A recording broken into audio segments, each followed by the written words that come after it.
ചിറ്റാരിക്കാൽ ഉപജില്ലാ വോളിബോൾ മത്സരം Thomapuram saint Thomas higher secondary school ഗ്രൗണ്ടിൽ നടന്നു.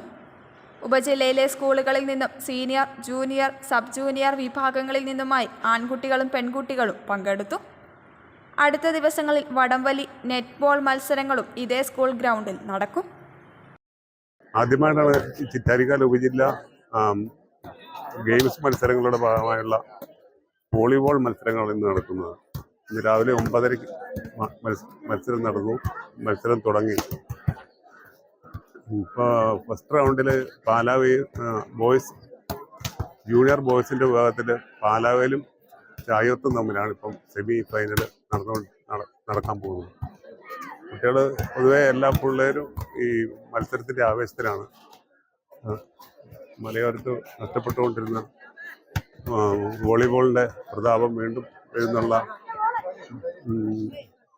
ഒരു ലക്ഷണമാണ് ഇവിടെ കാണിക്കുന്നത്. എല്ലാ പിള്ളേരും നല്ല സ്പോർട്സ് മാൻസ്പിരിറ്റോടുകൂടി വളരെ അച്ചടക്കത്തോടും ഉഷാറോടും കൂടി കളിക്കുന്നു.